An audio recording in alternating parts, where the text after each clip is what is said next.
ध्रुव महसूस कर रहा था कि उसकी रगों में छुपी सील मामूली सील से ज्यादा ताकतवर थी। ऐसे में अगर कोई मामूली इंसान उस सील को निकालने की कोशिश करता तो जाहिर सी बात है कि वो ऐसा करने में कामयाब नहीं होता। ऐसा इसलिए क्योंकि हवा बिजली दल की सील में इतनी ताकत थी कि वो जबरदस्ती निकाले जाने पर किसी के शरीर के अंदरूनी हिस्सों को तहस नहस कर दे। मगर हवा बिजली दल की बदकिस्मती थी कि ध्रुव के पास कुदरत की सबसे ताकतवर चीज दिव्य रोशनी थी। इस वक्त ध्रुव के शरीर में गहरे हरे रंग की रोशनी बहती जा रही थी, जिसने उस सील को पूरी तरह से घेर लिया। वो जगह काफी ज्यादा गर्म हो गई थी, लेकिन इसके बावजूद ध्रुव को कोई नुकसान नहीं पहुंचा। दूसरी तरफ वो सील उस गर्माहट से धुंधलाने लगी और उसमें दिखती लाल रंग की शक्ति भाप में बदलकर गायब होने लगी। वहीं उस सील को महसूस कर ध्रुव ने खुद से कहा, यह सील तो कुछ ज्यादा ही अजीब है। दिव्य रोशनी के इस्तेमाल के बावजूद इसे पूरी तरह अलग करने में काफी वक्त लगेगा, मगर हो सकता है कि शायद ऐसा इसलिए हो क्योंकि मेरी शक्तियां अभी कम है। मेरे ख्याल से मुझे शक्तिशाली सम्राट गोली खा लेनी चाहिए। शक्तिशाली सम्राट गोली सिर्फ किसी शक्ति सम्राट के काम की होती थी। कोई इंसान उसे खाकर अपनी शक्तियों को 1 या 2 सितारों से बढ़ाने में कामयाब हो सकता था, लेकिन ऐसी गोली कोई इंसान जिंदगी में सिर्फ एक बार ही खा सकता था। किस्मत से ध्रुव ने आज तक ये गोली नहीं खाई थी, इसलिए मौजूदा हालात में उसे इस गोली की मदद लेनी पड़ रही थी। ध्रुव ने अपना मन बनाकर अपना पूरा ध्यान उस सील की तरफ किया जो फिलहाल दिव्य रोशनी की गर्माहट से कमजोर होती हुई दिख रही थी। ऐसे में ध्रुव ने मन ही मन सोचा, एक बार मैं ये अजीबोगरीब सील निकाल दूं तो मैं दूसरी जगह ढूंढकर शक्तिशाली सम्राट गोली खा लूंगा। ऐसे में शायद मेरी शक्तियां बढ़ जाएंगी और मैं शक्ति पूर्वज बनने के थोड़ा और करीब आ जाऊंगा। मुझे एक बात तो समझ आ गई है कि इस मध्य इलाके में शक्ति सम्राट की शक्तियों की ज्यादा अहमियत नहीं होती है। फिर ध्रुव लगातार 2 घंटे तक उस सील को गायब करता रहा जो लाल रंग की भाप में बदलकर जल रही थी। इतनी मेहनत के बाद आखिरकार ध्रुव उस सील को पूरी तरह अलग करने में कामयाब हुआ। ऐसा करते ही ध्रुव ने धीरे से अपनी आंखें खोली और चैन की सांस लेते हुए कहा, चलो ये मामला खत्म हुआ, अब बारी है अपनी शक्तियां बढ़ाने की। ये कहकर ध्रुव अपनी जगह से खड़ा हुआ और वो अपने शरीर की धूल को साफ करने लगा। फिर उसने दीवार के पास बैठी जमीनी कठपुतली को अपनी स्टोरेज अंगूठी में भर दिया और वो गुफा की शुरुआत में जाने लगा। लेकिन जैसे ही ध्रुव उस बड़ी सी चट्टान को अलग करने ही वाला था कि तभी अचानक उसे बाहर से गरजती हुई आवाज सुनाई पड़ी, ध्रुव शौर्य बाहर निकलो। यह आवाज सुनते ही ध्रुव दंग रह गया और उसने परेशानी के साथ खुद से कहा, यह आवाज तो दिगांकर की थी। इसका मतलब वो मेरा पीछा करते हुए यहाँ तक पहुंच गया। ध्रुव के चेहरे पर काफी परेशानी नजर आ रही थी। उसने बिल्कुल नहीं सोचा था कि दिगांकर इतनी जल्द खुद को ठीक कर उसे ढूंढ निकालेगा। जाहिर सी बात है कि दिगांकर ध्रुव से बहुत ज्यादा नफरत करने लगा था, इसलिए वो उसे छोड़ना नहीं चाहता था। इतना ही नहीं, ध्रुव जानता था क्योंकि दिगांकर वहां आया था, इसका मतलब जरूर हिप्लास भी उसके साथ आया होगा। ध्रुव जानता था कि अगर वो इन दोनों शक्ति पूर्वजों से नहीं बच पाया तो आज उसका अंजाम बिल्कुल भी अच्छा नहीं होने वाला था। इस ख्याल के चलते ध्रुव ने गहरी सांस ली और अपनी बढ़ती धड़कनों को शांत किया। उसकी आंखों में अब नाराजगी साफ नजर आने लगी थी। वो दोनों शक्ति पूर्वज उसके पीछे हाथ धोकर पड़ गए थे, जो ध्रुव को बिल्कुल पसंद नहीं आ रहा था। जिस दौरान ध्रुव अपनी पूरी शक्तियां इस्तेमाल कर दोनों शक्ति पूर्वजों का सामना करने की तैयारी कर रहा था, उतने में अचानक उसे एक अंगूठी से आवाज आने लगी, क्या बात है लड़के, यकीन नहीं होता कि मेरे जागते ही मुझे तुम्हारी मदद करनी पड़ जाएगी। वैसे तुम्हारे लिए तो अच्छा ही हुआ कि मैं सही वक्त पर जाग गया। और उस पहचानी आवाज को सुनते ही ध्रुव अचानक से दंग रह गया, लेकिन अगले पल उसकी आंखों में एक ऐसी खुशी नजर आने लगी जो बहुत वक्त से लापता थी। इस खुशी के साथ ध्रुव ने कहा, बुजुर्ग गरुबा, आप जाग गए। दूसरी तरफ 10 से भी ज्यादा लोग आसमान में उड़ते हुए पहाड़ी इलाके को देख रहे थे। ये सभी वो लोग थे जो ध्रुव की तलाश करते हुए यहाँ तक आ गए थे। हर किसी के दिल में नाराजगी और आंखों में ध्रुव को मारने की चमक दिखाई दे रही थी, लेकिन उन्हें कोई अंदाजा भी नहीं था कि ध्रुव के खुरापाती दिमाग में इस वक्त कौन सी खिचड़ी पक रही थी। इस दौरान एक लाल कपड़ों वाले आदमी ने पलट कर पास ही उड़ते आदमी पर चिल्लाते हुए कहा, दिगांकर, तुम तो कह रहे थे कि उस लड़के के अंदर तुमने सील छोड़ दी थी। ऐसे में तो तुम्हें उसका पता लग जाना चाहिए ना, फिर तुम ये क्यों नहीं बता पा रहे कि वो लड़का आखिर है कहां पर। वहीं दिगांकर के चेहरे पर भी थोड़ी परेशानी और मायूसी नजर आ रही थी। उसने यहाँ आते ही महसूस किया था कि सील धीरे धीरे कमजोर पड़ने लगी थी। खास तौर पर जैसे ही वो लोग इस पहाड़ी इलाके में पहुंचे तो उस सील ने पूरी तरह काम करना बंद कर दिया। अब जो कि सील पूरी तरह गायब हो गई थी, इसलिए दिगांकर और बाकी लोग मजबूरी में यहाँ वहां देखने के अलावा ज्यादा कुछ नहीं कर पा रहे थे। इस मजबूरी के साथ दिगांकर ने कहा, मुझे नहीं पता आखिर इस लड़के ने अपने शरीर से वो सील निकालने के लिए किस तकनीक का इस्तेमाल किया। दरअसल खुद दिगांकर इस बात से काफी हैरान था कि आखिर ध्रुव ने उसकी सील इतनी आसानी से कैसे बाहर निकाली, वो भी इतने कम वक्त में। इतने सालों में ये पहली बार था जब कोई दिगांकर की सील तोड़ने में कामयाब हुआ था। तभी हिप्लास ने गुस्से में उस पर चिल्लाते हुए कहा, तुम्हें तो अपनी सील पर पूरा यकीन था ना, फिर अब क्या हुआ। अगर मुझे पता होता कि ऐसा कुछ होने वाला था तो मैं पहले ही उस लड़के का पीछा करता। अरे तुम मुझ पर क्यों चिल्ला रहे हो, पीछा करते हो उसका? अच्छा, अगर तुम्हें उस लड़के की कठपुतली का डर नहीं हो, तुम बकवास कर रहे हो। मैं क्यों भला उस लड़के की कठपुतली से घबराने लगा? इस पर दिगांकर ने हंसते हुए हैप्लास से कहा, एक बार हम उस लड़के का पता लगा लें, फिर उस कठपुतली से तुम ही टकराना, तब देखते हैं कौन किससे डरता है। इतना कहकर दिगांकर ने अपने बाकी साथियों की तरफ देखकर भारी आवाज में कहा, जाओ और इस जगह का चप्पा चप्पा छान मारो।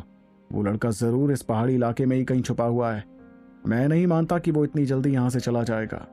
दिगांकर की बात सुनकर उसके सभी साथी पहले तो थोड़े हैरान हुए, लेकिन फिर उन्होंने मजबूरी में हैप्लास की तरफ देखा। दरअसल दिगांकर के साथ आए सभी लोग वीका दल के मेंबर्स थे, इसलिए दिगांकर से ज्यादा जरूरी उनके लिए हैप्लास की बात मानना था। इतने में हैप्लास ने हाथ से इशारा कर अपने दल के लोगों को दिगांकर की बात मानने को कहा, और उसका आदेश हासिल करते ही 10 से भी ज्यादा वीका दल के लोग तेज रफ्तार में हर तरफ जाने लगे। वो उस पहाड़ी इलाके को अच्छी तरह से देखने में लगे थे और ध्रुव की तलाश करने लगे। इस दौरान 2 लोग चुपके से हैप्लास और उसके साथियों से काफी पीछे दिखाई देने लगे। वो लोग फिलहाल एक जंगल में छुपे थे और दिगांकर का पीछा करते हुए वहां आ गए थे। दोनों में से एक लड़की थी जो दरअसल दायरा थी। दायरा के साथ एक बुजुर्ग आदमी था जो पेड़ों के बीच से ही दिगांकर और उसके साथियों को देख रहा था। इतने में दायरा ने उस आदमी की तरफ देखते हुए पूछा, बड़े दादाजी, वो लोग ध्रुव को ढूंढ लेंगे क्या? इस पर उस बूढ़े आदमी ने भरते हुए कहा, देखो दायरा, वैसे तो मुझे तुम्हारी जिद के सामने घुटने टेकने पड़े और मैं यहाँ तुम्हारे साथ आ गया, लेकिन मैं पहले ही तुमसे कुछ कहना चाहता हूँ। अगर गलती से भी कोई भी हादसा होता है तो मैं पूरी कोशिश करूंगा उस लड़के को बचाने की, मगर मेरी पहचान किसी के सामने नहीं आनी चाहिए। तुम्हें अपने बड़े दादाजी के बारे में पता होना चाहिए। अगर बात सिर्फ हैप्लास की होती तो मुझे कोई तकलीफ नहीं होती, लेकिन दिगांकर हवा बिजली दल का सदस्य है और हमारा समर दल किसी भी कीमत पर उस महादल को नाराज नहीं कर सकता। मैं यहाँ सिर्फ इसलिए आया हूँ क्योंकि उस लड़के ने हमारे समर दल की मदद की है और मुझे एहसान रखना बिल्कुल भी पसंद नहीं है। नहीं तो चाहे तुम कितनी भी जिद क्यों ना करती, मैं इतने बड़े मामले में शामिल होता ही नहीं जिसमें किसी ने हवा बिजली दल से दुश्मनी कर ली है। वहीं अपने बड़े दादाजी की बात पर दायरा ने मजबूरी के साथ कहा, बड़े दादाजी, मैं जानती हूँ अगर कुछ भी हुआ तो आप हालात देखकर ही कोई कदम उठाइएगा।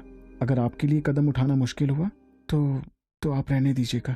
ये कहते वक्त दायरा की आंखें जज्बातों से लाल हो गई थी, जिसे देखकर वो बूढ़ा आदमी मुस्कुराने लगा। फिर उसने दायरा के सिर पर अपना हाथ रखते हुए कहा, देखो, मुझे अपने पोती के आंसू देखना बिल्कुल पसंद नहीं है।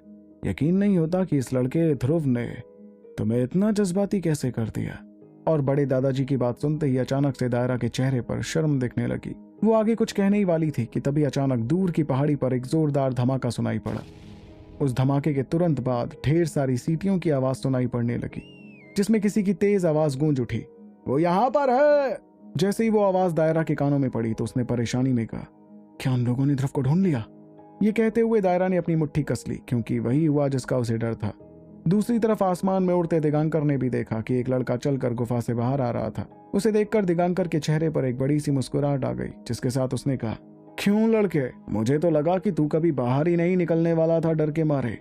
बाहर आते हुए ध्रुव ने आसमान में नजर घुमाई और सभी ताकतवर लोगों को देखकर मुस्कुराते हुए कहा, बाप रे बाप, इतने सारे ताकतवर लोग सिर्फ अकेले मेरे लिए? लगता है दिगांकर आप मुझसे कुछ ज्यादा ही नफरत करने लगे हैं। इस पर दिगांकर ने दांत पीसते हुए खौफनाक अंदाज में कहा, एक बार तू मेरे हाथ तो आ, फिर बताता हूँ कि मैं तुझसे कितनी नफरत करता हूँ।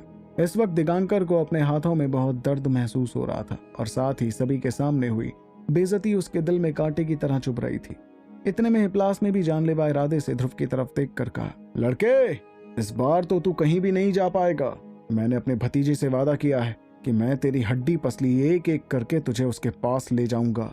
लेकिन ध्रुव के चेहरे पर तो एक अजीब सी मुस्कुराहट थी, जिसे देखकर हिप्लास के साथ आए लोग थोड़ा अजीब महसूस करने लगे।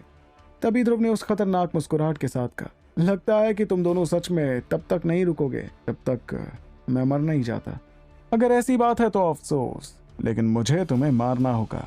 ध्रुव की बात सुनते ही हिप्लास की हंसी छूट पड़ी और उसने ध्रुव का मजाक बनाते हुए कहा, कितना गुरूर है लड़के तुझे खुद पर। क्या तुझे लगता है कि तेरी वो कठपुतली आज तेरी जिंदगी बचा सकती है? मगर उसकी बात सुनकर ध्रुव के चेहरे की मुस्कुराहट अजीब सी हो गई और उसने तुरंत अपनी अंगूठी से जमीनी कठपुतली को बाहर निकाला। वहीं उस कठपुतली के बाहर आते ही वीका दल के लोग तुरंत पीछे हो गए। जाहिर सी बात है कि वो भी इस बेरहम कठपुतली से काफी घबराते थे, जिसने सबके सामने दिगांकर की उंगली तोड़ दी थी। जब हिप्लास ने उस कठपुतली को देखा तो उसकी आंखों में भी थोड़ी फिक्र नजर आने लगी। जाहिर सी बात है कि वो भी जानता था कि कठपुतली कितनी ताकतवर थी। इतने में दिगांकर की आंखें भी अजीब हो गईं और उसने कठपुतली को देखकर हिप्लास से कहा, हिप्लास, तुमने ही कहा था कि तुम उससे निपटोगे, इसलिए मैं वो कठपुतली तुम पर छोड़ता हूँ। रही बात उस लड़के की, तो उससे मैं निपट लूंगा। वहीं उसकी बात सुनकर हिप्लास के चेहरे पर भी थोड़ी फिक्र दिखने लगी, मगर उसने गहरी सांस लेकर हंसते हुए कहा, ऐसा करो, उस चीज को तुम मुझ पर छोड़ दो। तुम जल्द से जल्द जाकर उस लड़के को खत्म करो। इस पर दिगांकर ने ध्रुव की तरफ देखकर खौफनाक अंदाज में कहा, फिक्र मत करो, इस बार मैं उस लड़के को हरा कर दिखाऊंगा कि हवा बिजली दल से पंगा लेना उसकी जिंदगी की सबसे बड़ी गलती थी।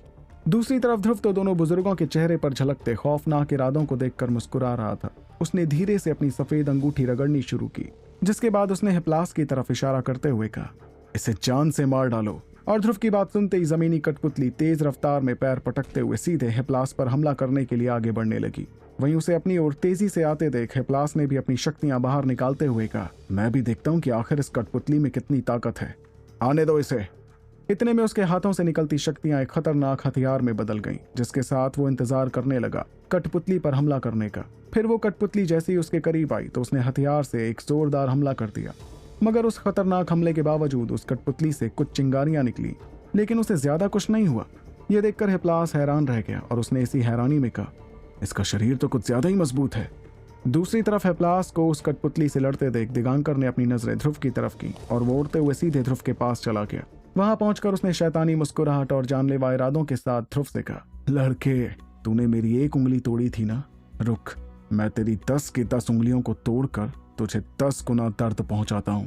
तो आखिर कैसे हरा पाएगा ध्रुव ताकतवर शक्तिपूर्वज दिगांकर को? जानने के लिए सुनते रहिए दी one and only RJ Revansh के साथ सुपर योद्धा, सिर्फ पॉकेट एफएम पर।